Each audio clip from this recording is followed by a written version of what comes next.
मालती चौहान के लिए तड़प तड़प के रो रहे हैं मनोज तिवारी। दोस्तों आप लोग को बता दें कि मालती चौहान के लिए लाइव आकर मनोज तिवारी काफी दिनों से रो रहे हैं। दोस्तों आप लोग को बता दें कि मनोज तिवारी जब भी लाइव आते हैं मालती चौहान के बारे में बात करके वो रोने लगते हैं दोस्तों, क्योंकि मालती चौहान को बहुत आगे बढ़ाने की कोशिश कर रहे थे मनोज तिवारी। आप लोग तो जानते होंगे मनोज तिवारी कैसे इंसान हैं, वो छोटे छोटे लोगों से घर पे उनके जाकर मिलते थे दोस्तों, और घर पे जाकर मिलते ही नहीं थे दोस्तों, उनको आगे बढ़ाते थे दोस्तों, सारे लोगों को आगे बढ़ाने का काम करते थे मनोज तिवारी। काफी बार लाइव आकर मनोज तिवारी मालती चौहान के लिए रोते हुए दिखे हैं। लोग को बता दें कि मनोज तिवारी को बहुत बड़ा सदमा लगा है मालती चौहान के कारण। मालती चौहान को बहुत आगे ले जाना चाहते थे मनोज तिवारी। मनोज तिवारी गाना करवाना चाहते थे मालती चौहान को। मालती चौहान से मनोज तिवारी पॉलिटिकल में भी उतारने वाले थे दोस्तों। आप लोग को हम लगता है राजनीति में भी उतारते मालती चौहान को, और मालती चौहान को बहुत आगे लेकर जाते मनोज तिवारी। मनोज तिवारी लाइव आकर बहुत ज्यादा रो रहे हैं मालती चौहान के लिए, और मालती चौहान के लिए बहुत रो रहे हैं मनोज तिवारी। मनोज तिवारी ही नहीं, बहुत बड़े बड़े सुपरस्टार रो रहे हैं भोजपुरी के। आप लोग को बता दें कि मनोज तिवारी मालती चौहान को बहुत बड़े पर्दे पर उतारना चाहते थे।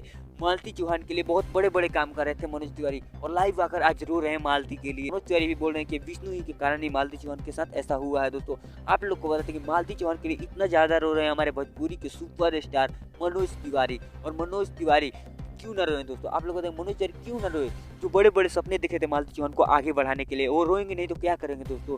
मालती चौहान को बड़े पर्दे पर उतारना चाहते थे, बड़े बड़े लोगों के साथ बैठाना चाहते थे, बड़े बड़े लोगों के साथ बैठाना उठाना चाहते थे, मालती चौहान को बहुत आगे लेकर जाना चाहते थे, तो वो रोएंगे नहीं तो और क्या करेंगे। आप ही लोग सोचिए, देखिए दोस्तों आपको पूरी जानकारी देंगे दोस्तों। हमारे चैनल पर नहीं तो चैनल को सब्सक्राइब कर लीजिए दोस्तों। आप लोग को बता दें कि मालती चौहान के लिए मनोज तिवारी बहुत बड़े बड़े काम सोच के रखे थे। इतना ही नहीं, आप लोग को यह भी बता दें कि मालती चौहान को बहुत बड़े पर्दे पर लाते दोस्तों। अगर कुछ दिन की बात है दोस्तों, मालती चौहान जब जिंदा थी तब उनसे मिलने गए थे मनोज तिवारी। मनोज तिवारी मिलकर उनको आगे बढ़ाने के लिए उस पर बात किए थे दोस्तों कि हम मालती तुमको बहुत आगे लेकर जाएंगे दोस्तों। ऐसा ऐसा अपडेट हम आपको देते रहते हैं दोस्तों। मिलते हैं दोस्तों किसी नए वीडियो में किसी नए टॉपिक के साथ, तब तक के लिए बाय।